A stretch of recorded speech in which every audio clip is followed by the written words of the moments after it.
क्योंकि आज हम सभी face to face induction meeting के लिए इकट्ठे हुए हैं।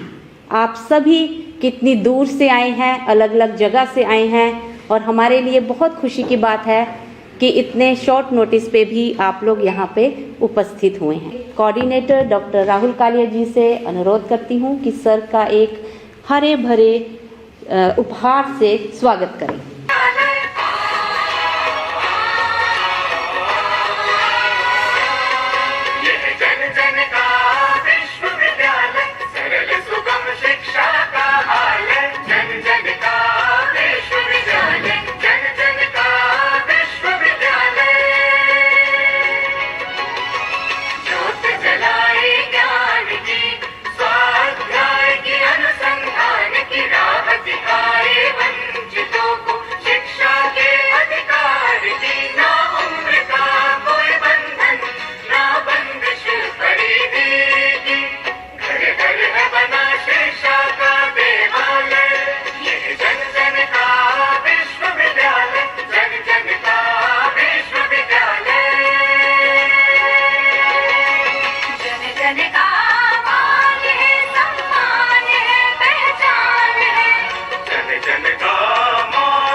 धन्यवाद। अब आप बैठ जाइए। Assistant director IGNOU regional centre Khanna, principal doctor Vinay Kumar ji, HOI IGNOU study centre Hoshiarpur 2216, doctor Rahul Kalia ji coordinator Hoshiarpur IGNOU study centre, और Shri Divesh Khullar ji assistant regional centre Khanna, Shri Naveen ji और मेरे प्यारे विद्यार्थियों, आज का दिन हमारे लिए बहुत ही खास है। वो खास इसलिए है क्योंकि आज हम सभी face to face induction meeting के लिए इकट्ठे हुए हैं। आप सभी कितनी दूर से आए हैं, अलग अलग जगह से आए हैं और हमारे लिए बहुत खुशी की बात है कि इतने शॉर्ट नोटिस पे भी आप लोग यहाँ पे उपस्थित हुए हैं। और सबसे बड़ी खास बात ये है कि आज के जो हमारे मुख्य मेहमान हैं डॉक्टर परमेश चंद्रा जी, वो हमारे बीच में हैं। उनका जो ज्ञान है, अनुभव है, वो बहुत ही प्रभावपूर्ण है, जिससे कि आज हम उनसे अपने आने वाले जीवन के लिए, अपनी स्टडी के लिए बहुत कुछ सीखेंगे और मोटिवेट होंगे। अगर मैं सर की बात करूं तो सर की अचीवमेंट जो हैं, सर ने MSc and PhD in physics किया है from university of Lucknow UP से।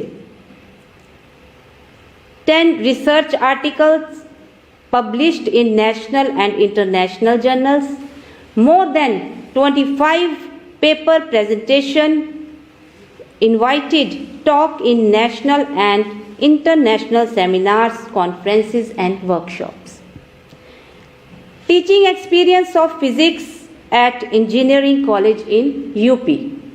almost 20 years of experience in open and distance learning ODL system of IGNOU.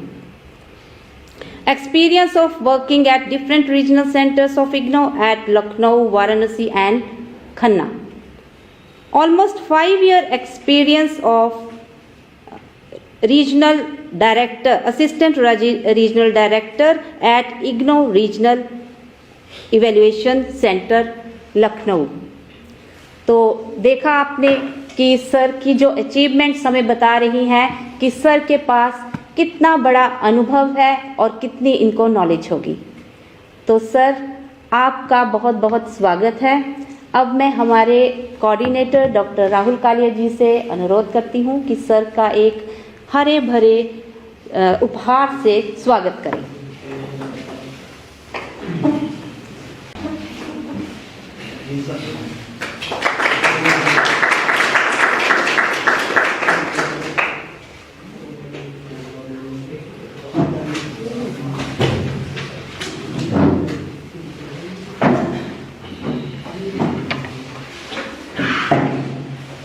Thank you sir. तो अब मैं वक्त को ज़ाया ना करते हुए हमारे आज के मुख्य अतिथि जी से अनुरोध करूंगी कि वो यहाँ पर आएं और अपने बहुमूल्य विचार हमारे साथ शेयर करें। Sir please.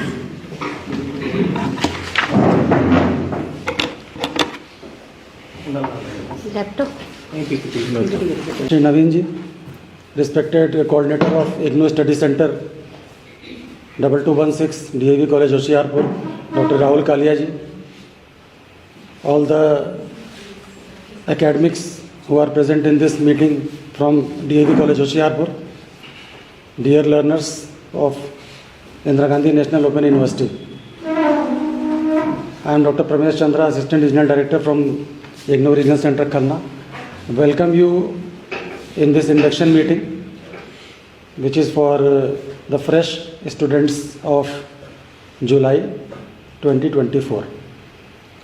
आप सभी ने जुलाई 2024 में इग्नू में एडमिशन लिया है, तो आप सभी का इस दुनिया की सबसे बड़ी open and distance learning university में खैर मकदम करता हूं मैं आपको रीजनल सेंटर खन्ना की तरफ से। सबसे बड़ी यूनिवर्सिटी होने का जो किताब है Indira Gandhi National Open University को, वो in terms of total enrolment है, जो कि अभी आपके सामने मैं प्रस्तुत करूंगा कुछ डाटा, जिससे कि आपको भी पता चलेगा कि आप लोगों ने जिस यूनिवर्सिटी को ज्वाइन किया है उसका आपके जीवन को आगे बढ़ाने में कितना योगदान हो सकता है। आपने जिस चीज़ को भी चूज़ किया है, पहली बात क्वालिटी की एक यूनिवर्सिटी है जिसको इस बात का भी महत्व जाता है कि आपके साथ किसी भी प्रकार का कोई धोखा या छल नहीं करेगी। आपको जो भी डिग्री मिलेगी जायज़ होगी, इंटरनेशनली वैलिड होगी। सबसे बड़ी खास बात यह है, जो कि खासकर हम पंजाब में देखते हैं, जो स्टूडेंट पूछते हैं कि सर हम बाहर जाएंगे तो क्या हमारी ये डिग्री वैलिड होगी कि नहीं। पूरी तरह से वैलिड होगी, किसी भी प्रकार की आपको कोई भी असुविधा नहीं होगी।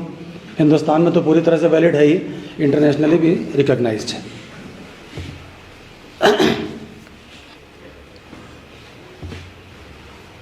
इसको आप लोग देखें, इंदिरा गांधी राष्ट्रीय मुक्त विश्वविद्यालय में आप लोगों ने एडमिशन लिया है। इंदिरा गांधी जी जो हमारी फॉर्मर प्राइम मिनिस्टर हैं, उनका ये कथन है।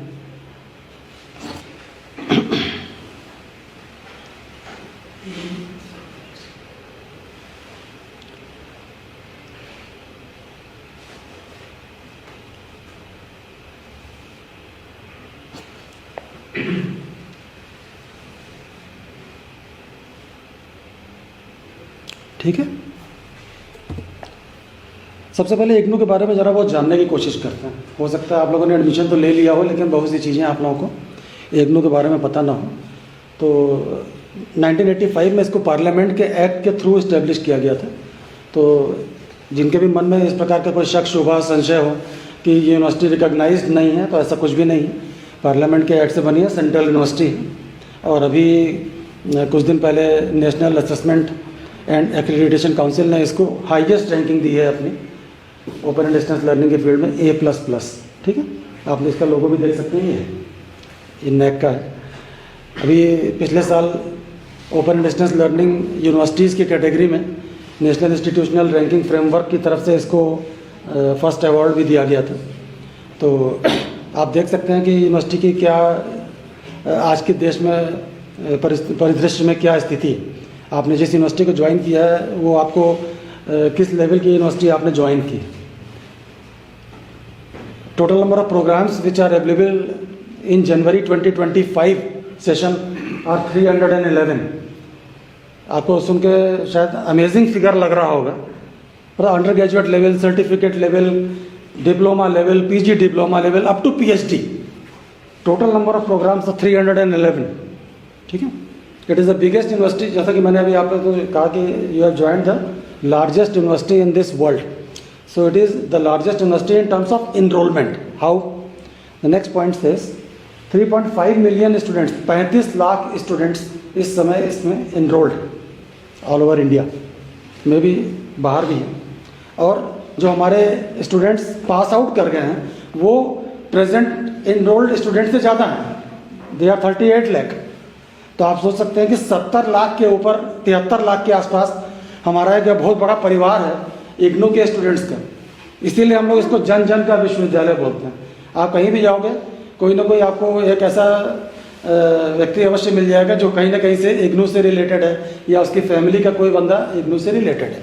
ठीक है, सबसे बड़ी खास बात है इग्नू में एडमिशन साल में 2 बार होते हैं। अब तो यूजीसी ने कॉलेजेस को भी ये आदेश दिया है कि आप साल में 2 बार एडमिशन कीजिए, लेकिन इग्नू में ये चीज़ सालों साल से चली आ रही है कि साल में 2 बार एडमिशन होते हैं। किसी वजह से आप जुलाई सेशन में एडमिशन नहीं ले पाए तो जनवरी में भी ले सकते हैं। एग्जामिनेशन भी साल में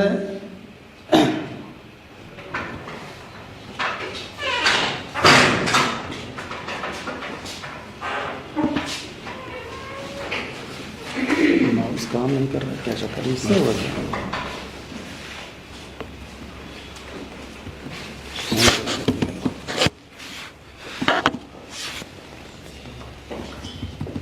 कंट्रीज, मोर देन 35 कंट्रीज़ में हमारे पार्टनर इंस्टीट्यूशंस के थ्रू सेंटर्स चल रहे हैं। तो जो स्टूडेंट्स वेस्ट एशिया में हैं, कुछ अफ्रीकन कंट्रीज़ में हैं, साउथ अमेरिकन कंट्रीज़ में हैं, तो वो भी इग्नू में एडमिशन लेकर के वहाँ पर एग्ज़ाम दे सकते हैं। इग्नू का नाम है ओपन यूनिवर्सिटी। ओपन यूनिवर्सिटी का मतलब ये नहीं होता कि 24 घंटे खुली हुई है, ओपननेस होती है। आपके मन में, आपके दिमाग में किसी भी चीज़ को लेकर के कितने खुले विचार, खुले विचार का मतलब आप कितनी चीज़ों को अपने साथ समाहित कर सकते हैं, लेके चल सकते हैं, जिससे आपका सिस्टम डामाडोल ना हो, लेकिन आपके साथ साथ आपको आगे बढ़ाने में सहूलियत मिल सके।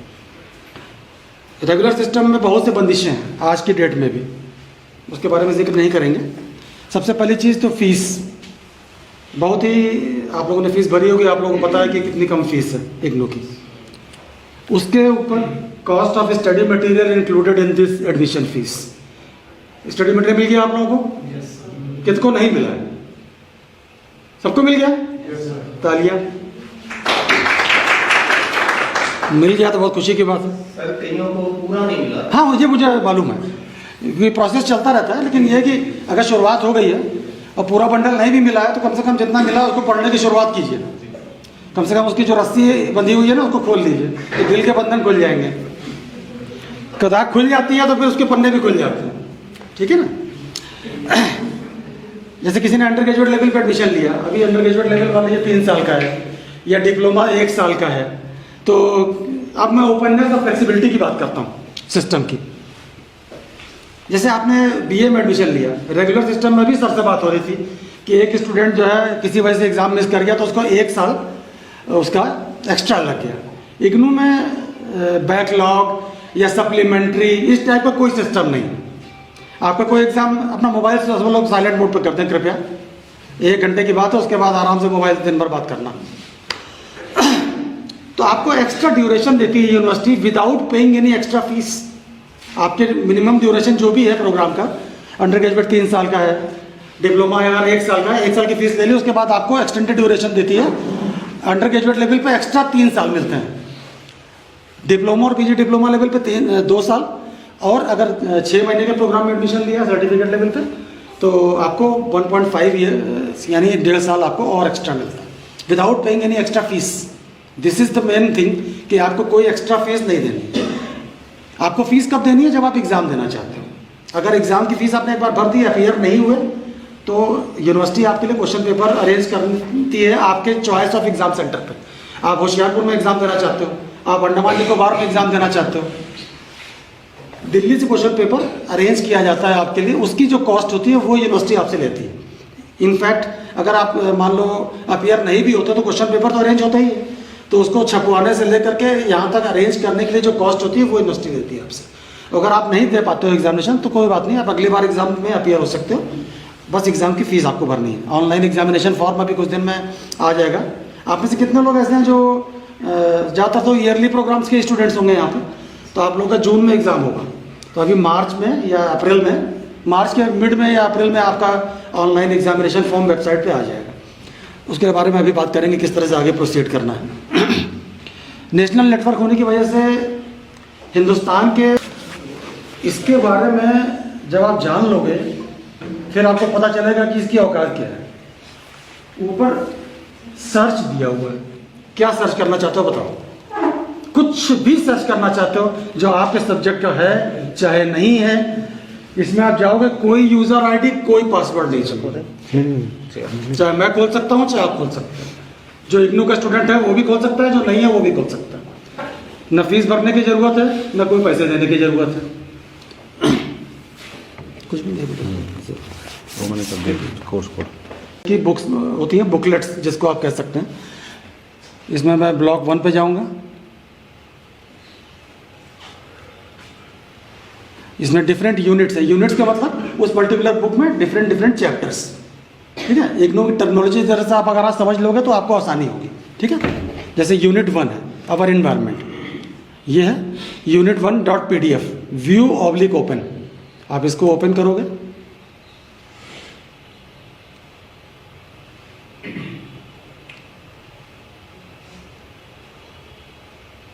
ये बुकलेट आपकी पीडीएफ फॉर्मेट में खुल जाएगी आपके आगे। मैंने कोई पासवर्ड डाला, कोई लॉगिन किया, कुछ नहीं किया। आप भी अपने कोर्स कोड जो है उनको आज एक बार घर जाके सर्च करना, egyankosh.ac.in, ठीक है ना। तो इस पर आप सर्च करिएंगे तो आपको हर चीज़ एकदम साफ साफ पता चल जाएगी। फंक्शन आपको करना पड़ेगा ठीक है ना। तो ये एक बार आप लोग ट्राई कीजिएगा, egyankosh.ac.in। किसी भी सब्जेक्ट के बारे में आपको अगर जानना है उससे रिलेटेड सिर्फ आप सर्च करोगे, आपको एकदम कोई भी मटेरियल किसी भी सब्जेक्ट पे आपको आराम से मिल जाएगा, ठीक है। सबसे बड़ी दिक्कत आती है, इसको हम लोग कहते हैं open education resource. Open education resource का मतलब फ्री ऑफ कॉस्ट अवेलेबल। आप वर्ल्ड के वेबसाइट्स पे जाओगे, डिफरेंट यूनिवर्सिटीज़ की, उनका स्टडी मटेरियल पेड होता है। आप एक कागज़ अगर लिखते हो ना, मैं मिसाल देता हूँ, उसको छुपा के रखते हो जेब में कि कोई देख न ले हमने क्या लिखा है। हमने अपने दिमाग लगा कर लिखा है, ऐसा ना हो कि मेरे दिमाग की जो पूंजी है किसी और के पास चली जाए। इतनी बड़ी पूंजी है, इसीलिए ये ज्ञान कोश है, जो आपके सामने खुले आम अवेलेबल है। जिसको जितना पढ़ने की औकात है पढ़ो, देखते कितना पढ़ सकते हो, कितना ज्ञान हासिल कर सकते हो, ठीक है ना। अब आती है बात फ्लेक्सिबिलिटी की। आपने रीजनल सेंटर खन्ना के अंडर में एडमिशन लिया, कल को शादी हो गई, चले गए मध्य प्रदेश। अब स्टडी मटेरियल तो चूंकि नेशनल लेवल यूनिवर्सिटी है तो सेम है, जो आपको मिल रहा है वही जम्मू कश्मीर के बंदे को मिल रहा है, वही कन्याकुमारी में भी जा रहा है, वही गुवाहाटी में भी जा रहा है, वही भावनगर में भी जा रहा है, क्योंकि स्टडी मटेरियल तो कॉमन है जो इग्नू के हेडक्वार्टर ने बनाया है। तो जब पढ़ाई सेम है तो स्टडी सेंटर भी चेंज करने में कोई दिक्कत की बात नहीं है। एक एप्लीकेशन दी रीजनल सेंटर को और उसी दिन चेंज हो जाएगा आपका रीजनल सेंटर, उसी दिन, ज़्यादा से ज़्यादा 24 घंटे लगेंगे। उसके बाद आप वहाँ पर स्टडी सेंटर चूज करोगे, तो जिस स्टडी सेंटर पे आपका दिया हुआ प्रोग्राम एक्टिवेटेड होगा, नियरेस्ट सेंटर आपको मिल जाएगा। मान लो आप कहते हो मुझे होशंगाबाद में चाहिए PG diploma in higher education for example, हो सकता है होशंगाबाद के किसी भी स्टडी सेंटर पे PG diploma in higher education available ना हो, तो आपकी चॉइस को ध्यान में रखते हुए जो भी नियरेस्ट सिटी होगा जहाँ पर मध्य प्रदेश के भोपाल रीजनल सेंटर के अंडर में वो प्रोग्राम एक्टिवेटेड होगा, वहाँ पर आपको अलॉट कर दिया जाएगा। कोई फीस नहीं पड़नी है, that is free of cost. Regional centre, study centre, everything is changed free of cost. आप होशियारपुर के स्टूडेंट हो, लेकिन जिस समय आप एग्ज़ाम का फॉर्म भरते हो आपको लगता है जून के महीने में मैं चेन्नई में रहूँगा, और मेरे अभी कुछ दिन में आप देखना इग्नू की वेबसाइट पर जून के एग्जामिनेशन की डेट शीट आ जाएगी, तो आपको पता चल जाएगा कि आपके पेपर किस किस तारीख को होने वाले हैं। मार्च में पता चल जाएगा कि जून के एग्ज़ाम हमारे किस किस तारीख को पड़ेंगे। एक पर्टिकुलर एग्जामिनेशन में आप एग्ज़ाम किसी एक पर्टिकुलर एग्जाम सेंटर पे दे सकते हो, मल्टीपल एग्जाम सेंटर पे नहीं दे सकते। ये नहीं कि 2 पेपर होशियारपुर में दे दिया, 2 पेपर चेन्नई में और 1 पेपर भोपाल में, दिस इज नॉट अलाउड। इतनी फ्लेक्सिबिलिटी नहीं है। गिलास में पानी भरा जाता है तो दोनों साइड से नहीं खोल सकते, वरना पानी रुकेगा नहीं उसके अंदर। इसकी बोतल में आप ढक्कन अगर लगा के रखोगे तो अगर नीचे से भी खोल दोगे तो पानी निकल जाएगा नीचे से, तो दोनों साइड नहीं खोलते। फ्लेक्सिबिलिटी इतनी रखनी है जितने में आपके सिस्टम को चलाने में आसानी भी हो, आपको भी आसानी हो, लेकिन सहूलियत इतनी ना हो कि सिस्टम बिगड़ जाए। ठीक है ना? तो आप अपने चॉइस को एक्सरसाइज कर सकते हैं without changing your study centre, without changing your regional centre. You can appear at Chennai in June 2025। आप होशियारपुर के स्टूडेंट रहोगे, किसी को कोई दिक्कत नहीं। आप पोर्ट ब्लेयर में रहोगे, आप पोर्ट ब्लेयर में एग्जाम दे सकते हो without changing your study centre. आप समझ रहे हो मेरी बात को कि नहीं? एग्जाम देने की चॉइस है आपके पास कि आप कहाँ पे देना चाहते हो। उस पर्टिकुलर एग्जाम में आप सारे पेपर वहाँ पे दे सकते हो। लेकिन अगर एक बार आप एग्जाम की फीस भर देते हो और एग्जाम में अपीयर नहीं होते हो, तो नेक्स्ट एग्जाम में जब भी आप अपीयर होगे आपको एग्जाम की फीस भरनी पड़ेगी। Indira Gandhi National Open university का क्या सिस्टम है, शॉर्ट में आपके सामने जरा सा जिक्र मैं कर देता हूँ। सबसे ऊपर का लेवल है that is called tier 1 which is IGNOU headquarters at New Delhi. इसमें क्या क्या है इसके बारे में भी आपसे जिक्र करेंगे। टीयर 2 है रीजनल सेंटर्स का, जैसे कि मैंने कहा कि ऑल ओवर इंडिया हर स्टेट में एटलीस्ट एक रीजनल सेंटर जरूर है। ठीक है ना? जैसे उत्तर प्रदेश है, उत्तर प्रदेश में 3-4 रीजनल सेंटर है। नोएडा है, अलीगढ़, लखनऊ है, वाराणसी है। केरल में 3 रीजनल सेंटर है, कोचीन में है, तिरुवनंतपुरम में है, एक वटकारा एक जगह है वहाँ पर है। तो depending upon the requirement, depending upon the enrolment, हम लोग रीजनल सेंटर्स इस्टेब्लिश करते हैं कि इनरोलमेंट को हैंडल किया जा सके। ठीक है? और सबसे इंपॉर्टेंट है टीयर 3 जहाँ पर आप बैठे हो, दैट इज स्टडी सेंटर। इसको हम लोग लर्नर सपोर्ट सेंटर भी कहते हैं, LSC। ठीक है ना? तो ये टीयर 3 जो है ये सबसे इंपॉर्टेंट है। ये पॉलिसी बनाता है, ये उसको इम्प्लीमेंट करता है, ये उसको और फर्दर छन्नी में छान करके आपके सामने इम्प्लीमेंट करता है। ठीक है ना?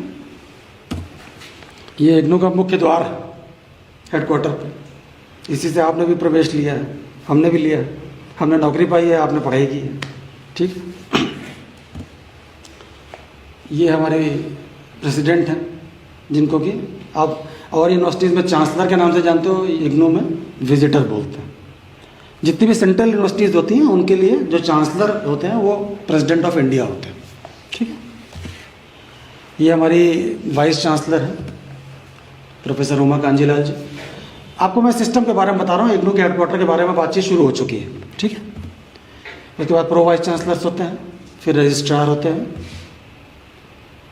फिर डिफरेंट स्कूल्स ऑफ स्टडीज़ आती हैं। स्कूल्स ऑफ स्टडीज़ मतलब विद्यापीठ, जो डिफरेंट डिसिप्लिन्स होते हैं उसमें, जैसे कंप्यूटर साइंस है, ह्यूमैनिटीज़ है, सोशल साइंसेज है, जर्नलिज्म है, इस टाइप के जो डिफरेंट डिसिप्लिन्स हैं उसके हिसाब से जो अलग अलग विद्यापीठ हैं उसको हम लोग स्कूल्स ऑफ स्टडीज़ बोलते हैं। जवाहरलाल नेहरू यूनिवर्सिटी में भी, JNU में भी इनको स्कूल्स के नाम से ही जाना जाता है। ठीक है?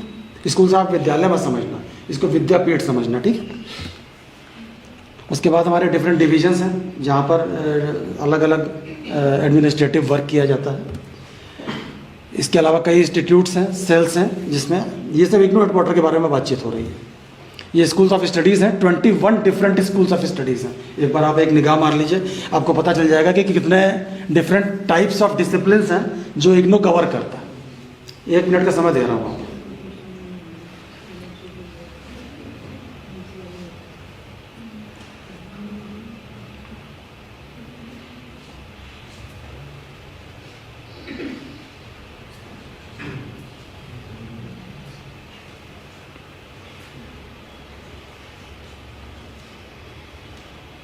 तो आप लोगों को देखने से पता चल रहा होगा कितने डिफरेंट विधाओं में इग्नू जो है शिक्षा प्रदान कर रही है।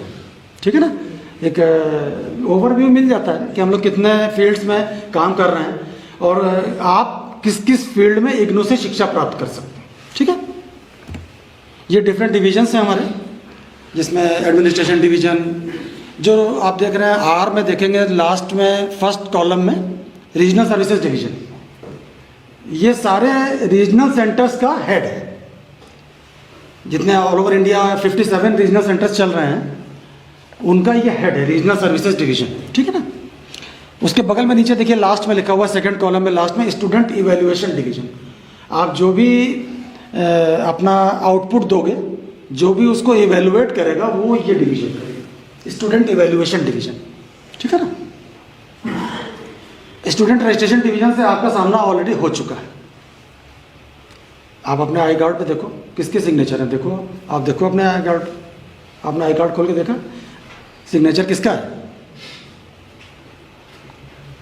सबको बताइए किसका सिग्नेचर है। रजिस्ट्रार कौन से? Student registration division. आपके आई कार्ड पे क्या है आपको पता ही नहीं है। देखिए सब लोग, वो आई कार्ड आपका है और किसी का नहीं है। आपके पास क्या है आपको पता होना चाहिए। ठीक है ना, तो ये स्टूडेंट रजिस्ट्रेशन डिवीजन का काम आपका हो चुका है, अब इसका काम शुरू होना है। ठीक है ना,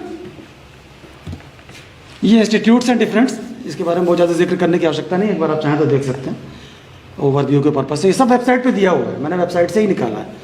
आप कभी फ्री होना तो इग्नू की वेबसाइट खोलना, बहुत गहन वेबसाइट है, बहुत हैवी वेबसाइट है, बहुत कुछ दिया हुआ है। अभी चेंज हुई है वेबसाइट, तो ज़रा सा उसमें कई चीज़ें डेवलपमेंटल स्टेज पर है। रीजनल सेंटर पर हम लोग क्या क्या काम करते हैं ये आपको पता होना चाहिए। हम खन्ना के रीजनल सेंटर के अंडर में हैं स्टूडेंट। रीजनल सेंटर करता क्या क्या है? एडमिशन तो हमने स्टूडेंट रजिस्ट्रेशन डिवीजन की वेबसाइट पे जाके ऑनलाइन ले लिया, तो खन्ना का क्या रोल है? हमें खन्ना की ज़रूरत क्यों है? हमें भोपाल की ज़रूरत क्यों है? हमें तिरुवनंतपुरम की ज़रूरत क्यों है?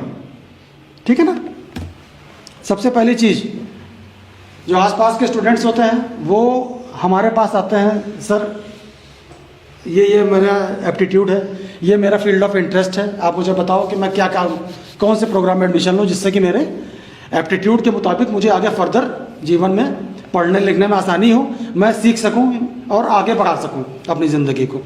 That is called pre admission counselling या इंक्वायरी, जो हम डील करते हैं अपने स्टडी सेंटर रीजनल सेंटर पे। ये एडमिशन है, अगर कोई स्टूडेंट एडमिशन नहीं लेने में सक्षम है खुद, तो हम सजेस्ट ये करते हैं कि आउटसाइड एजेंसी के पास मत जाइए, आप हमारे पास आइए, स्टडी सेंटर पे जाइए। अगर सटीक, सही और धोखेबाजी से दूर प्रक्रिया फॉलो करनी है तो या तो रीजनल सेंटर पे जाना है या फिर स्टडी सेंटर पे आना है, और बीच में किसी भी बिचौलिए से कोई भी संपर्क नहीं करना है। आजकल आप देखिए रहोगे मोबाइल पे आता है 1930 पे संपर्क कीजिए, डिजिटल अरेस्ट से बचिए। तो ये भी डिजिटल अरेस्ट, पैसे का नुकसान, समय का नुकसान, एडमिशन फिर भी नहीं होगा। 3500 की फीस की जगह 15,000 देकर के आओगे, मैं बता रहा हूँ। अगर इग्नू की वेबसाइट पे जाके आपने अपने जिस प्रोग्राम में एडमिशन लेना है उसमें फ़ीस अगर चेक नहीं की तो वो कहेगा भाई 15,000 लगेगा, कल आना। तो इसलिए इन सब चीज़ों से बचिए। इसलिए मैंने शुरुआत में कहा किसके पास आई कार्ड है, किसने खुद अपना फॉर्म भरा है। सेल्फ सफिशिएंट बनिए, एफिशिएंट बनिए। आपने ओपन एंड डिस्टेंस लर्निंग में एडमिशन लिया है, कोई भी किताब खोलवाएगा नहीं आपको, किताब तो खुद ही खोलनी है। ये आज नोट कर लो, किताब रखी रहेगी, साल भर आप ऐसे ही बैठे रहोगे, किताब पे धूल चढ़ जाएगी लेकिन उठेगी नहीं। अगर आप नहीं उठाओगे तो कोई टीचर नहीं उठवाएगा।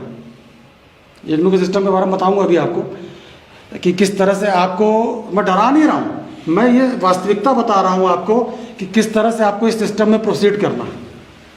पढ़ना है तो खुद पढ़ना है, अपने लिए जीवन स्वयं बनाना है। ओपन एंड डिस्टेंस लर्निंग इसीलिए होती है, सहूलियत मिली है तो उसका आपको फ़ायदा उठाना है। ठीक है ना, कि जनवरी 25 के एडमिशन के रिलेशन में मैंने स्क्रीनशॉट लिया है। जब आपने एडमिशन लिया है, चाहे आप रेगुलर सिस्टम में लो चाहे ओपन एंड डिस्टेंस सिस्टम में लो, कुछ ना कुछ तो तकलीफ़ें होंगी। ग्रीवांस रिड्रेसल का इग्नू का सिस्टम बहुत ज़बरदस्त, email, social media, face to face.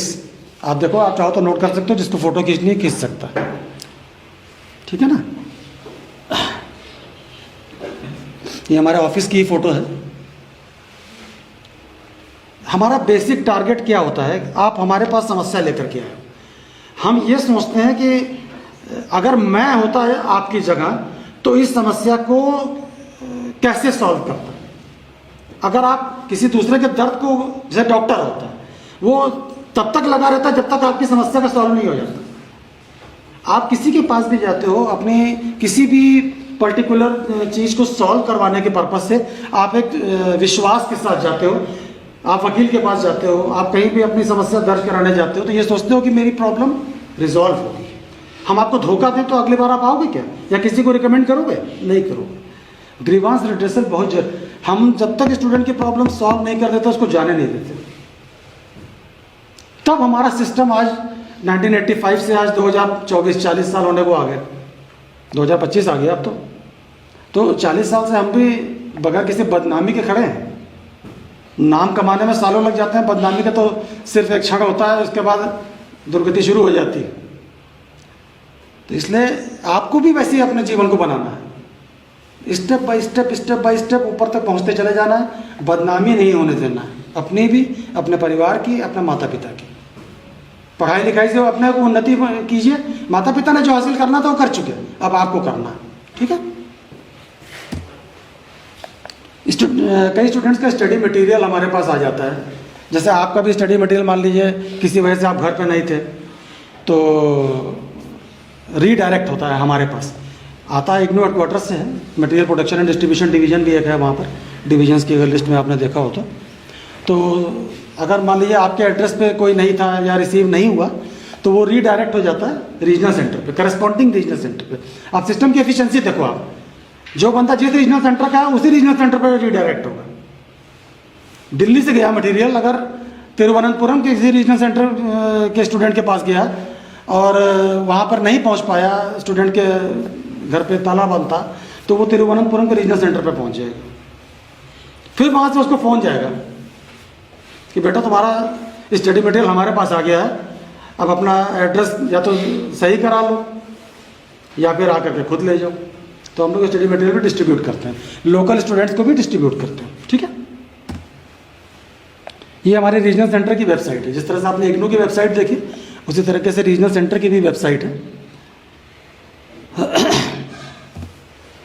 ये हमारे सोशल मीडिया लिंक्स हैं, आप देख सकते हो, चाहो तो फोटो भी खींच सकते हो इसकी। सब्सक्राइब करना बहुत ज़रूरी है, ये डेली के डेली बेसिस पे हम लोग इस पर अपडेशन करते हैं। आप चाहो तो फोटो खींच सकते हो, ठीक है ना।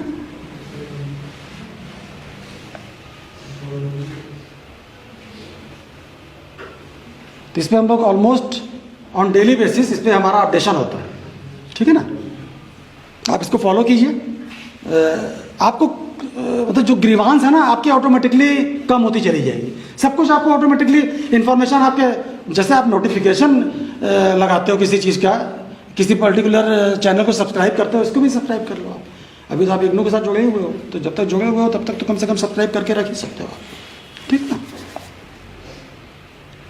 ये रीजनल सेंटर की बहुत बड़ी एक्टिविटी है आपके साथ अपने को जोड़ने के लिए, कि किस तरह से हम जो है आपके साथ लगातार जुड़े रह सकते हैं, जिससे कि आपको जो है किसी भी प्रकार की असुविधा ना। ठीक है, आगे बढ़ें। बाकी तो फिर जब आपकी डिग्री कंप्लीट हो जाएगी तो डिग्री भी मिलेगी, इस तरह से फ़ोटो भी खींचेगी, ठीक है। ये हमारे सीनियर रीजनल डायरेक्टर मैडम है डॉक्टर संतोष कुमारी जी।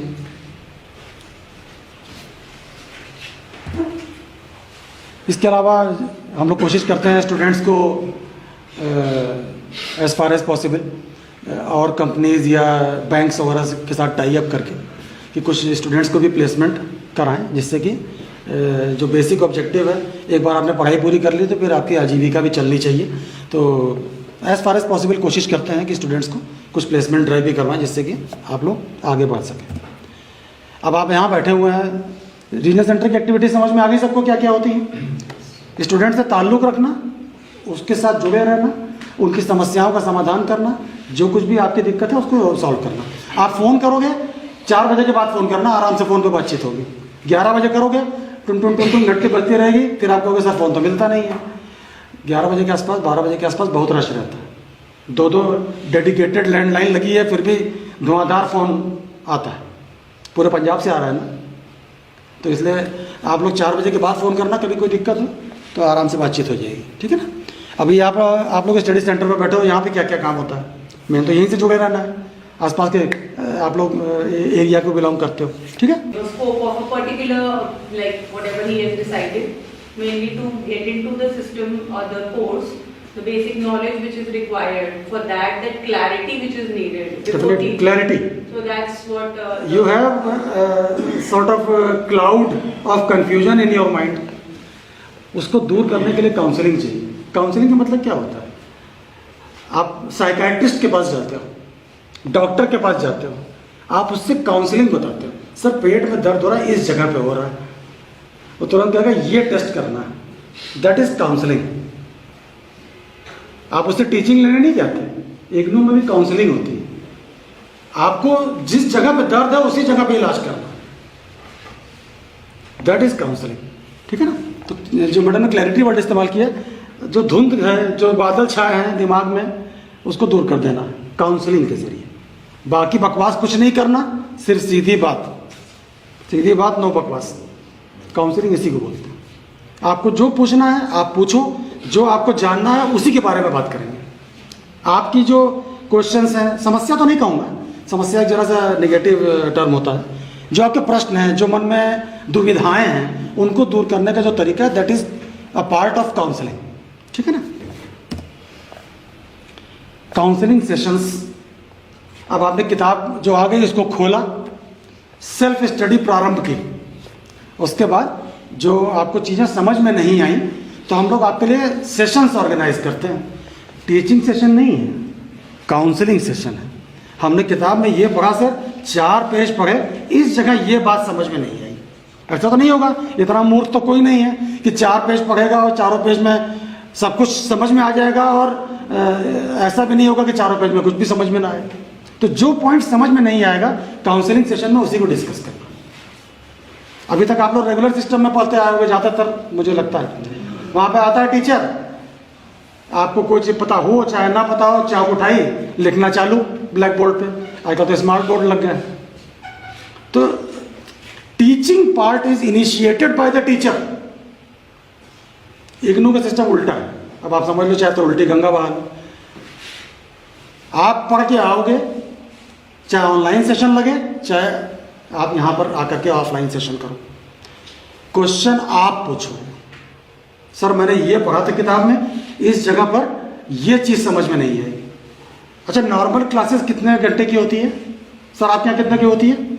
कल ही सर आपके यहाँ से जो क्लासेस लगती हैं, लेक्चर कितना घंटे का होता है? 45 मिनट का। इग्नू का 2 घंटे का होता है। 2 घंटे में सर तो दर्द होने लगेगा अगर टीचर पढ़ाना शुरू कर दे तो, क्योंकि 40 मिनट के बाद दिमाग के ऊपर से जाने लगता है। तो इग्नू का सेशन 2 घंटे का इसीलिए रखा था क्योंकि काउंसलिंग होती है आपकी।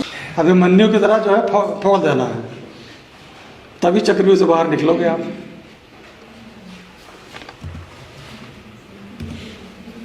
बहुत बहुत धन्यवाद। मैं अब दिवेश जी को आमंत्रित करता हूँ कि इग्नू की वेबसाइट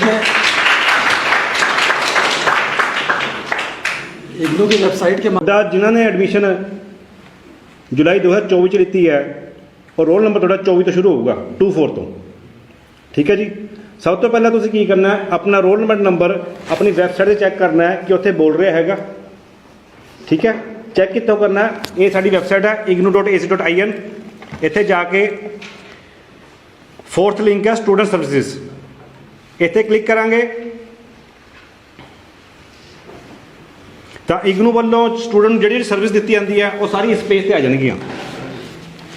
यही थोड़ा मेन पेज हैगा, थोड़े जिन्ने भी काम होने हैं इसी पेज पे होने हैं।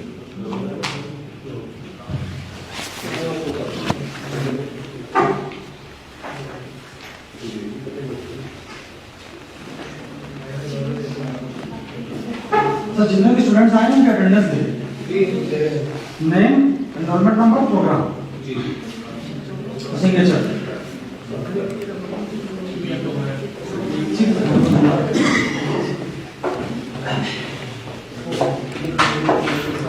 ਨੰਬਰ ਤੁਸੀਂ ਆ ਨੋ ਯੋਰ ਸਟੇਟਸ ਤੇ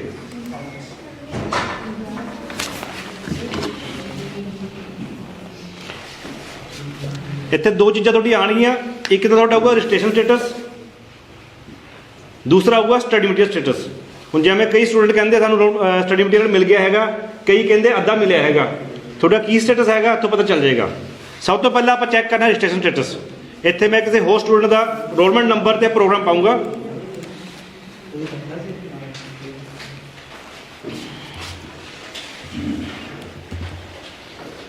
ये काम आज करना है जाकर के, इसने अभी तक नहीं किया।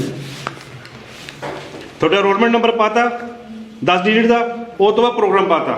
ਜਿਵੇਂ ਰੈਗੂਲਰ ਦੇ ਵਿੱਚ ਆਪਾਂ ਕੋਰਸ ਕਰਨੇ ਆ, ਇਗਨੂ ਦੇ ਵਿੱਚ ਉਹਨੂੰ ਪ੍ਰੋਗਰਾਮ ਕਰਨੇ ਆ, ਰੈਗੂਲਰ ਸਟੱਡੀਜ਼ ਆਪਾਂ ਸਬਜੈਕਟ ਕਰਨੇ ਆ, ਉਹਨਾਂ ਨੂੰ ਡਿਸਟੈਂਸ ਐਜੂਕੇਸ਼ਨ ਦੇ ਵਿੱਚ ਕੋਰਸ ਕਰਨੇ ਆ। ਠੀਕ ਹੈ, ਨਾਮ ਪਾਣਾ, ਪ੍ਰੋਗਰਾਮ ਪਾਣਾ ਤੇ ਉਹਨੂੰ ਸਬਮਿਟ ਕਰਨਾ ਹੈ।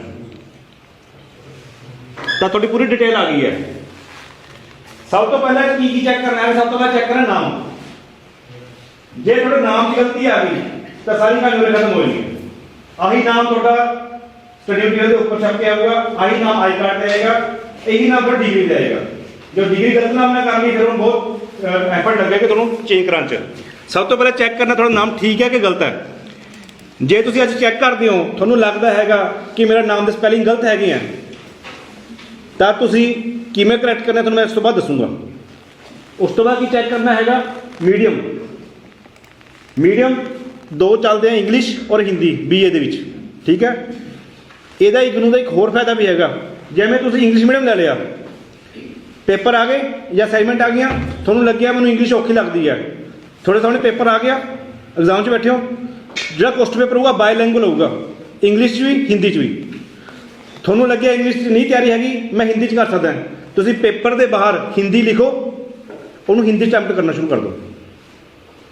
भले आपने इंग्लिश मीडियम ऑप्ट किया हो, आप हिंदी में एग्जाम दे सकते हैं। ਉਹਦੇ ਬਾਹਰ ਲਿਖਣਾ ਪੈਣਾ ਆਂਸਰ ਸ਼ੀਟ ਤੇ, ਮੈਂ ਹਿੰਦੀ ਅਟੈਂਪਟ ਕਰੂੰਗਾ, ਪੰਜਾਬੀ 'ਚ ਨਹੀਂ ਜਿੰਨਾ। ਹਾਂ, ਪੰਜਾਬੀ 'ਚ ਵੈਸੇ ਵੀ ਕੁਐਸਚਨ ਪੇਪਰ ਨਹੀਂ ਆਣਾ ਹੈਗਾ, ਬਾਇਲਿੰਗੁਅਲ ਹੀ ਆਏਗਾ, ਇੰਗਲਿਸ਼ ਔਰ ਹਿੰਦੀ ਦੇ ਵਿੱਚ। पंजाबी में लिखना भी नहीं, ਲਿਖਣਾ ਵੀ ਨਹੀਂ ਹੈ। ये ध्यान रखना। ਨੈਕਸਟ ਫਿਰ ਦੇਖੋ ਤੁਹਾਡਾ ਜਿਵੇਂ ਦੱਸਿਆ ਓਪਨ ਐਂਡ ਡਿਸਟੈਂਸ ਐਜੂਕੇਸ਼ਨ ਦੇ ਵਿੱਚ ਮੈਕਸਿਮਮ ਟਾਈਮ ਦਿੱਤਾ ਜਾਂਦਾ ਹੈ। ਹੁਣ ਤੁਹਾਡੀ ਐਡਮਿਸ਼ਨ ਸ਼ੁਰੂ ਹੋਈ ਹੈ ਜੁਲਾਈ 24 ਦੇ ਵਿੱਚ, ਔਰ ਤੁਹਾਨੂੰ 6 ਸਾਲ ਦਾ ਟਾਈਮ ਦਿੱਤਾ ਗਿਆ। ਤਾਂ 6 ਸਾਲ ਦਾ ਟਾਈਮ ਇਸੇ ਕਰਕੇ ਦਿੱਤਾ ਗਿਆ ਕਿ ਜੇ ਕਿਸੇ ਨੂੰ ਕਿਸੇ ਦਿੱਕਤ ਕਰਕੇ 3 ਸਾਲ 'ਚ ਨਹੀਂ ਕੰਪਲੀਟ ਹੁੰਦਾ ਤਾਂ ਤੁਹਾਨੂੰ 6 ਸਾਲ ਦਾ ਮੈਕਸਿਮਮ ਟਾਈਮ ਦਿੱਤਾ ਗਿਆ। ਪਰ ਤੁਸੀਂ ਕੋਸ਼ਿਸ਼ ਇਹੀ ਕਰਨੀ ਹੈ ਕਿ ਤੁਸੀਂ 3 ਸਾਲ ਦੇ ਵਿੱਚ ਇਹਨੂੰ ਕੰਪਲੀਟ ਕਰ ਲੈਣਾ। ਉਸ ਤੋਂ ਬਾਅਦ ਤੁਹਾਡੇ ਮੋਬਾਈਲ ਨੰਬਰ ਔਰ ਤੁਹਾਡੀ ਈਮੇਲ ਆਈਡੀ ਔਰ ਡੇਟ ਆਫ ਬਰਥ ਇਹ ਸਿਕਿਉਰਿਟੀ ਰੀਜ਼ਨ ਕਰਕੇ ਛੁਪਾਇਆ ਗਿਆ ਹੈਗਾ। ਠੀਕ ਹੈ, ਫਿਰ ਉਸ ਤੋਂ ਬਾਅਦ ਇਹਦਾ ਸਟੇਟਸ ਤੁਹਾਡਾ ਤੁਸੀਂ ਕਿੰਨੇ ਸਾਲ ਦੀ ਐਡਮਿਸ਼ਨ ਲੈ ਚੁੱਕੇ ਹੋ। ਜਿਵੇਂ ਤੁਹਾਡਾ ਫਸਟ ਈਅਰ ਆ ਗਿਆ, ਜੁਲਾਈ 24 ਚ ਫਸਟ ਈਅਰ ਲਿੱਤਾ, ਆਹ ਤੁਹਾਡੇ ਕੋਰਸ ਕੋਡ ਆ ਗਏ, ਤੁਸੀਂ ਆਹ ਪੇਪਰ ਪੜ੍ਹਨੇ ਆ। ਇਸੇ ਤਰ੍ਹਾਂ ਜੋ ਸੈਕੰਡ ਈਅਰ ਐਡਮਿਸ਼ਨ ਲਓਗੇ ਇਹੀ ਪੇਜ ਤੇ ਸੈਕੰਡ ਈਅਰ ਆ ਜਾਏਗਾ ਜੁਲਾਈ 25 ਦੇ ਵਿੱਚ, ਇੱਥੇ ਹੀ ਥਰਡ ਈਅਰ ਆ ਜਾਏਗਾ। ਯਾਨੀ ਆਹ ਪੇਜ ਤੁਹਾਡਾ ਮੇਨ ਇਹੀ ਕੰਮ ਆਣਾ ਹੈਗਾ। ਉਸ ਤੋਂ ਬਾਅਦ ਫਿਰ ਆਪਾਂ ਚੱਲਣਾ ਬੈਕ ਉसी पेज ਤੇ, ਫਿਰ ਆਪਣਾ ਰੋਲ ਨੰਬਰ ਚੈੱਕ ਕਰਨਾ ਹੈਗਾ ਸਟੱਡੀ ਮਟੀਰੀਅਲ ਸਟੇਟਸ ਵਾਸਤੇ, ਕਿਉਂਕਿ ਐਡਮਿਸ਼ਨ ਹੋਈ ਹੈ ਜੁਲਾਈ 2024 ਦੇ ਵਿੱਚ। ਆਹ ਦੇਖੋ ਉਰੇ ਤੁਹਾਡਾ ਸੈਸ਼ਨ ਆਉਂਦਾ ਹੈਗਾ, ਤਾਂ ਜਿਹੜਾ ਸਟੱਡੀ ਮਟੀਰੀਅਲ ਸਟੇਟਸ ਹੈ ਉਹ ਜੁਲਾਈ 24 ਚ ਦੇਖਣਾ ਆਪਾਂ। ਜਿਹੜੇ ਪੁਰਾਣੇ ਸਟੂਡੈਂਟ ਹੈਗੇ ਆ ਉਹ ਪੁਰਾਣੇ ਵਾਲੇ ਚ ਦੇਖਣਗੇ ਜੋ ਤੋਂ ਐਡਮਿਸ਼ਨ ਉਹਦੇ ਹੋਈ ਹੈ। ਉਰੇ ਸਿੰਪਲ ਆਪਣਾ ਅਰੋਲਮੈਂਟ ਨੰਬਰ ਪਾਣਾ ਹੈਗਾ, ਸਬਮਿਟ ਕਰਨਾ ਹੈਗਾ। ਹਾਂ, ਇਹ ਸਟੂਡੈਂਟ ਕਿਹੜੇ ਹੈਗੇ ਆ? ਇਹ ਸਟੂਡੈਂਟ ਉਹ ਹੈ ਜਿਨ੍ਹਾਂ ਨੇ ਆਪਣਾ ਸਟੱਡੀ ਮਟੀਰੀਅਲ ਆਨਲਾਈਨ ਪੇਡ ਕੀਤਾ ਸੀਗਾ, ਆਨਲਾਈਨ ਓਪਟ ਕੀਤਾ ਸੀਗਾ। ਤੁਹਾਡੇ ਕੋਈ ਹੈਗਾ ਜਿਹਨੇ ਆਨਲਾਈਨ ਓਪਟ ਕੀਤਾ ਹੋਵੇ? ਤੁਸੀਂ ਕੀਤਾ ਹੈ, ਕਿਉਂਕਿ ਜਦੋਂ ਆਪਾਂ ਤੁਸੀਂ ਆਪ ਐਡਮਿਸ਼ਨ ਲਿੱਤੀ ਹੈ, ਇਸੇ ਕਰਕੇ ਐਡਮਿਸ਼ਨ ਆਪ ਲਓ। ਜਿਹੜਾ ਬੰਦਾ ਐਡਮਿਸ਼ਨ ਆਪ ਲੈਂਦਾ ਨਾ, ਜਦੋਂ ਐਡਮਿਸ਼ਨ ਆਪਾਂ ਕਰਦੇ ਆ, ਜਦੋਂ ਕੋਰਸ ਚੂਜ਼ ਕਰਦੇ ਹੁੰਦੇ ਆ, ਉਸ ਟਾਈਮ ਇੱਕ ਉੱਪਰ ਆਪਸ਼ਨ ਆਉਂਦਾ ਹੁੰਦਾ I have opted study material soft form, I have opted study material printed form. ਹੁਣ ਜਿਨ੍ਹਾਂ ਨੇ ਪ੍ਰਿੰਟਡ ਫਾਰਮ ਲਿੱਤਾ ਹੈਗਾ ਉਹਨਾਂ ਦੀ ਫੀਸ ਪੂਰੀ ਲੱਗੀ ਹੈ, ਉਹਨਾਂ ਨੂੰ ਮਟੀਰੀਅਲ ਆਪਣਾ ਘਰੇ ਆ ਰਿਹਾ ਹੈਗਾ। ਜਿਨ੍ਹਾਂ ਨੇ ਸੌਫਟ ਕਾਪੀ ਲਿੱਤਾ ਹੋਇਆ ਉਹਨੂੰ ਮਟੀਰੀਅਲ ਘਰੇ ਨਹੀਂ ਆਵੇਗਾ, ਉਹਨਾਂ ਨੇ ਈ ਗਿਆਨ ਕੋਰਸ ਤੋਂ ਪੜ੍ਹਨਾ ਹੈਗਾ, ਕਿਉਂਕਿ ਈ ਗਿਆਨ ਕੋਰਸ ਤੇ ਸਾਰਾ ਮਟੀਰੀਅਲ ਸਕੈਨ ਕਿਹਾ ਹੈਗਾ। ਪਰ ਜਦੋਂ ਉਹਨਾਂ ਨੇ ਐਡਮਿਸ਼ਨ ਲਾਸਟ ਵਿੱਚ ਸਟੈਪ ਤੇ ਆਉਣਾ ਫੀਸ ਭਰਨ ਵੇਲੇ ਉਹਨਾਂ ਨੂੰ 15% ਡਿਸਕਾਊਂਟ ਮਿਲਦਾ ਹੈਗਾ। ਤਾਂ ਇਸ ਕਰਕੇ ਕਿਸੇ ਹੋਰ ਸਟੂਡੈਂਟ ਦਾ ਦੇਖ ਲੈਂਦੇ ਹਾਂ। ਦੂਸਰਾ ਕੰਪੋਨੈਂਟ ਹੈਗਾ ਟਰਮ ਐਂਡ ਐਗਜ਼ਾਮੀਨੇਸ਼ਨ। ਕੋਈ ਇੱਕ ਕੋਰਸ ਕੋਡ ਹੈਗਾ ਤੁਹਾਡਾ, ਜਿਵੇਂ BVE ਜਿਹੜਾ ਤੁਹਾਨੂੰ ਦੱਸਿਆ এনवायरमेंट ਦਾ, ਕੋਈ ਵੀ ਲਾ ਲਓ, 100 ਨੰਬਰ ਦਾ, ਠੀਕ ਹੈ ਜੀ। ਉਹਦੇ ਵਾਸਤੇ ਅਸਾਈਨਮੈਂਟ ਵੀ ਜਮ੍ਹਾਂ ਕਰਾਣੀ ਹੈ, ਉਹਦੇ ਵਾਸਤੇ ਤੁਸੀਂ ਪੇਪਰ ਵੀ ਦੇਣਾ ਹੈਗਾ। ਅਸਾਈਨਮੈਂਟ ਵੀ 100 ਨੰਬਰ ਦੀ ਹੈ, ਪੇਪਰ ਵੀ 100 ਨੰਬਰ ਦਾ ਹੈ।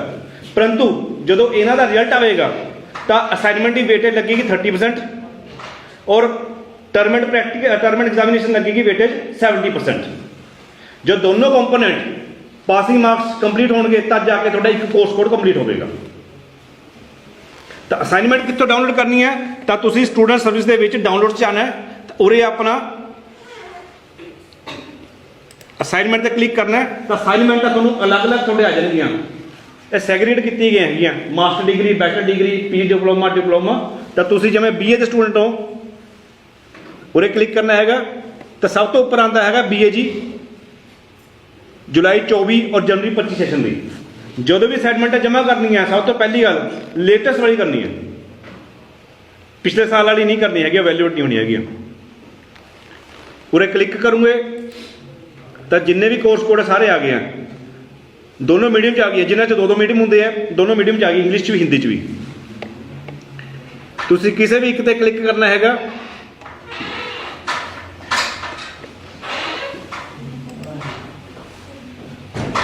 ਆ ਤੁਹਾਡਾ ਅਸਾਈਨਮੈਂਟ ਕੁਐਸਚਨ ਪੇਪਰ ਖੁੱਲ ਗਿਆ ਹੈਗਾ। ਹੁਣ ਜਿਨ੍ਹਾਂ ਨੇ ਐਡਮਿਸ਼ਨ ਹੁਣ ਲਿੱਤੀ ਜੁਲਾਈ ਦੇ ਵਿੱਚ, ਇਹਨਾਂ ਨੇ ਮਾਰਚ ਵਿੱਚ 3 ਕੰਮ ਕਰਨੇ ਆ। 3 ਕਿਹੜੇ ਕੰਮ ਕਰਨੇ ਤੁਹਾਨੂੰ ਦੱਸਦਾ। ਸਭ ਤੋਂ ਪਹਿਲਾਂ ਤਾਂ ਕੰਮ ਕਰਨਾ ਅਸਾਈਨਮੈਂਟ ਜਮ੍ਹਾਂ ਬਣਾ ਕੇ ਜਮ੍ਹਾਂ ਕਰਾਉਣੀ ਹੈਗੀਆਂ। ਜਦੋਂ ਅਸਾਈਨਮੈਂਟ ਜਮ੍ਹਾਂ ਕਰਨੀ ਹੈਗੀਆਂ, ਸਭ ਤੋਂ ਪਹਿਲਾਂ ਇਹਦਾ ਕੁਐਸਚਨ ਪੇਪਰ ਪ੍ਰਿੰਟ ਆਊਟ ਕੱਢ ਲੈਣਾ। ਪ੍ਰਿੰਟ ਆਊਟ ਕੱਢਣ ਤੋਂ ਬਾਅਦ ਇਸ ਨੂੰ ਚੰਗੀ ਤਰ੍ਹਾਂ ਇੰਸਟਰਕਸ਼ਨ ਪੜ੍ਹਨੀ ਹੈਗੀਆਂ, ਡੇਟ ਪੜ੍ਹ ਲੈਣੀ, ਕਦ ਤੱਕ ਜਮ੍ਹਾਂ ਕਰਵਾਉਣੀ ਹੈਗੀ ਹੈ। ਨੈਕਸਟ ਇਸ ਕੁਐਸਚਨ ਪੇਪਰ ਨੂੰ ਪੂਰੇ ਧਿਆਨ ਨਾਲ ਪੜ੍ਹਨਾ ਹੈਗਾ। ਸਭ ਤੋਂ ਪਹਿਲਾਂ ਤਾਂ ਆਹ ਲਾਈਨ ਪੜ੍ਹਨੀ ਹੈ ਕਿ ਇਹ 'ਚ ਕਿਹੜੇ ਕੁਐਸਚਨ ਕੰਪਲਸਰੀ ਹਨ ਜਾਂ ਸਾਰੇ ਕੰਪਲਸਰੀ ਹਨ ਜਾਂ ਕਿਹੜੇ ਆਪਸ਼ਨਸ ਹਨ। ਕਈ ਵਾਰ ਕੀ ਹੁੰਦਾ ਹੈ, ਆਪਸ਼ਨਲ ਪੇਪਰ ਹੁੰਦੇ ਆ, ਆਪਾਂ ਆਪਸ਼ਨ ਵਾਲੇ ਸਾਰੇ ਛੱਡ ਦਿੰਦੇ ਹਾਂ, ਕੰਪਲਸਰੀ ਵਾਲੇ ਰਹਿ ਜਾਂਦੇ ਹਨ। ਥੈਂਕਸ ਕਰਦਾ ਕਿ ਧੰਨਵਾਦ ਕਰਦਾ ਕਿ ਤੁਸੀਂ ਇੱਥੇ ਆਏ ਹੋ। ਬਹੁਤ ਸ਼ਾਰਟ ਨੋਟਿਸ ਤੇ ਆਏ ਹੋ। ਮੈਂ ਡਾਕਟਰ ਪਰਮੇਸ਼ ਚੰਦਰ ਸਰ ਨਾਲ ਮਤਲਬ ਕਿ ਜ਼ਿਆਦਾ ਟਾਈਮ ਨਹੀਂ ਹੋਇਆ, 1 ਸਾਲ ਵੀ ਪੂਰਾ ਨਹੀਂ ਹੋਇਆ। ਤਾਂ ਇਹਨਾਂ ਬਾਰੇ ਥੋੜ੍ਹਾ ਜਿਹਾ ਮੈਂ ਦੱਸਣਾ ਚਾਹੂੰਗਾ ਕਿ ਇਹਨਾਂ ਨੂੰ ਮੈਂ ਐਨਸਾਈਕਲੋਪੀਡੀਆ ਹੀ ਕਹਿੰਦਾ। ਉਹ ਇਸ ਕਰਕੇ ਕਹਿੰਦਾ ਕਿਉਂਕਿ ਤੁਹਾਡੇ ਜਿੱਦਾਂ ਪਿਛਲੇ ਸਟੂਡੈਂਟ ਸੀ ਜਾਂ ਤੁਹਾਡੇ ਵਿੱਚੋਂ ਵੀ ਕੋਈ ਹੋਣੇ ਆ ਪੁਰਾਣੇ ਸਟੂਡੈਂਟਸ, ਉਹ ਜਦੋਂ ਕੋਈ ਮੇਰੇ ਕੋਲ ਕੁਆਇਰੀ ਆਉਂਦੀ ਹੈ, ਮੈਨੂੰ ਵੀ ਜ਼ਿਆਦਾ ਟਾਈਮ ਨਹੀਂ ਹੋਇਆ ਇੱਥੇ ਇਗਨੋ ਸਟੱਡੀ ਸੈਂਟਰ ਵਿੱਚ, ਤਾਂ ਮੈਨੂੰ ਵੀ ਮਤਲਬ ਕਿ ਸੋਚਣਾ ਪੈਂਦਾ ਕਿ ਇਹਦਾ ਰਿਸਪੌਂਸ ਕਿੱਦਾਂ ਦੇਵਾਂ। ਮੈਂ ਸਰ ਨੂੰ ਕਾਲ ਕਰਦਾ ਸੀ ਤਾਂ ਸਰ ਮੈਨੂੰ ਨਾਲ ਹੀ ਮੈਨੂੰ ਰਿਸਪੌਂਸ ਨਾਲ ਹੀ ਦਿੰਦੇ ਸੀ, ਔਰ ਉਹਦੇ ਨਾਲ ਤੁਹਾਡੀਆਂ ਕੁਆਇਰੀਜ਼ ਸਾਰੀਆਂ ਸੋਲਵ ਹੋ ਜਾਂਦੀਆਂ ਸੀ। ਸੋ ਸਰ ਦਾ ਮੈਂ ਇਸ ਵੱਲੋਂ ਮੈਂ ਪਹਿਲੇ ਤੋਂ ਮਤਲਬ ਕਿ ਥੈਂਕਸ ਕਰਨਾ ਚਾਹੁੰਦਾ। ਸਰ ਨੇ ਮੇਰਾ ਸਾਥ ਸ਼ੁਰੂ ਤੋਂ ਜਦੋਂ ਤੋਂ ਜੁਆਇਨ ਕੀਤਾ ਉਸ ਵੇਲੇ ਤੋਂ ਦੇ। ਦੂਜੀ ਗੱਲ, ਸਰ ਨੂੰ ਪਹਿਲੀ ਵਾਰ ਜਦੋਂ ਮੈਂ ਕਾਲ ਕੀਤੀ ਤਾਂ ਮੈਂ ਵੀ ਥੋੜ੍ਹਾ ਜਿਹਾ ਝਿਜਕਦਾ ਸੀ ਕਿ ਸਰ ਬਹੁਤ ਅੱਛੇ ਅਹੁਦੇ 'ਤੇ ਹੈ, ਤਾਂ ਇਹ ਮੈਨੂੰ ਰਿਸਪੌਂਸ ਕਿੱਦਾਂ ਦਊਗੇ ਕਿ ਮੈਂ ਬਾਰ-ਬਾਰ ਇਹਨਾਂ ਨੂੰ ਤੰਗ ਕਰੂੰਗਾ ਤਾਂ ਇਹ ਇਰੀਟੇਟ ਨਾ ਹੋ ਜਾਣ। ਪਰ ਸਰ ਨੇ ਪਹਿਲੀ ਵਾਰ 'ਚ ਹੀ ਮੈਨੂੰ ਕਿਹਾ ਕਿ ਤੁਸੀਂ ਜਿਸ ਵੇਲੇ ਮਰਜ਼ੀ ਤੁਸੀਂ ਮੈਨੂੰ ਕਾਲ ਕਰ ਸਕਦੇ ਹੋ ਜਦੋਂ, ਔਰ ਮੈਂ ਇਹ ਕੀਤਾ ਵੀ ਈਵਨ ਛੁੱਟੀ ਵਾਲੇ ਦਿਨ ਵੀ, ਈਵਨ ਥੋੜ੍ਹਾ ਜਿਹਾ ਟਾਈਮ ਜ਼ਿਆਦਾ ਹੋ ਜਾਂਦਾ ਸੀ ਤਾਂ ਵੀ ਮੈਂ ਕਾਲ ਕੀਤਾ, ਪਰ ਸਰ ਨੇ ਮੈਨੂੰ ਰਿਸਪੌਂਸ ਉਸੇ ਵੇਲੇ ਦਿੱਤਾ। ਔਰ ਸਰ ਦਾ ਮੈਂ ਇਸ ਵੱਲੋਂ ਬਹੁਤ ਥੈਂਕਸ ਕਰਦਾ।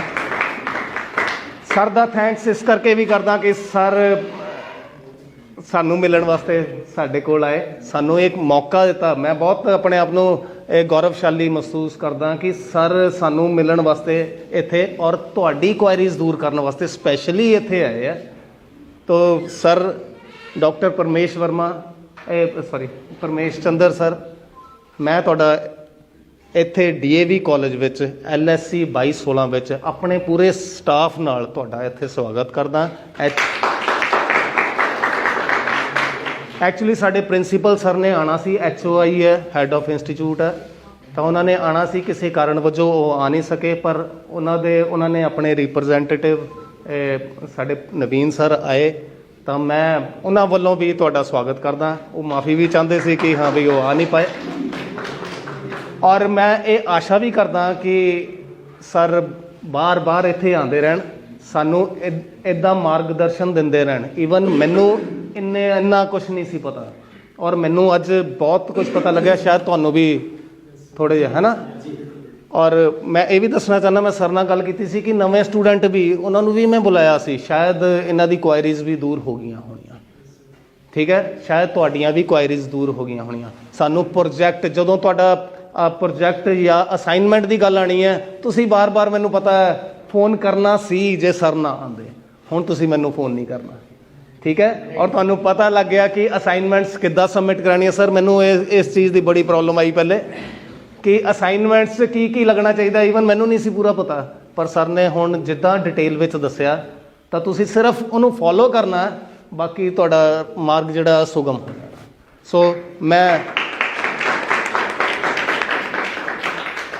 ਮੈਂ ਦੇਵੇਸ਼ ਸਰ ਦਾ ਵੀ ਥੈਂਕਸ ਕਰਦਾ ਕਿ ਉਹ ਇੱਥੇ ਆਏ, ਸਾਨੂੰ ਪਤਾ ਨਹੀਂ ਸੀ, ਪਰ ਆਸ਼ਾ ਕਰਦਾ ਕਿ ਰੀਜਨਲ ਸੈਂਟਰ ਖੰਨਾ ਵੱਲੋਂ ਮਤਲਬ ਕਿ ਬਾਰ-ਬਾਰ ਵਿਜ਼ਿਟ ਕਰੋਗੇ ਤਾਂ ਸਾਨੂੰ ਮਾਰਗਦਰਸ਼ਨ ਦਿਓਗੇ ਔਰ ਸਾਡੇ ਵਾਸਤੇ ਵੀ ਸੌਖਾ ਹੋ ਜਾਊਗਾ। ਸੋ ਮੈਂ ਸਰ ਦੱਸਣਾ ਚਾਹੁੰਦਾ, ਸਾਡੇ ਮੈਡਮ ਅਸਿਸਟੈਂਟ ਕੋਆਰਡੀਨੇਟਰ ਹੈ ਮੈਡਮ ਰੀਨਾ ਮੈਮ, ਤਾਂ ਇਹ ਜਰਨਲਿਸਟ ਵੀ ਹੈ, ਤਾਂ ਇਹਨਾਂ ਨੇ ਸਾਰੇ ਪ੍ਰੋਗਰਾਮ ਦੀ ਜਿਹੜੀ ਹੈ ਮੀਡੀਆ ਕਵਰੇਜ ਕੀਤੀ ਹੈ ਸਾਡੇ ਵਿੱਚ। ਸਰ ਈਵਨ ਮੈਂ ਤੁਹਾਨੂੰ ਦੱਸਣਾ ਚਾਹ ਰਿਹਾ ਕਿ ਸਾਡੇ ਵਿੱਚ ਆ ਮੈਡਮ ਹੈ, ਮੈਡਮ ਸਕੂਲ ਟੀਚਰ ਹੈ, ਠੀਕ ਹੈ, ਬਜਰੰਗੀ ਸਰ ਹੈ, ਜਿਨ੍ਹਾਂ ਨਾਲ ਤੁਸੀਂ ਗੱਲ, ਜਿਨ੍ਹਾਂ ਦੀ ਕੁਆਇਰੀ ਸੀ, ਇਹ ਵੀ ਸੋਸ਼ਲ ਮੀਡੀਆ ਨਾਲ ਚੀਫ ਐਡੀਟਰ ਹੈ, ਤਾਂ ਸਾਡੇ GBC ਅਪਡੇਟ ਚੱਲਦਾ, ਇਹਦੇ ਵਿੱਚ ਤੁਹਾਨੂੰ ਮਿਲ ਜਾਊਗਾ, ਤੁਹਾਨੂੰ ਸਾਰਾ ਮਟੀਰੀਅਲ ਅੱਜ ਦਾ ਤੁਹਾਨੂੰ ਸਾਰਾ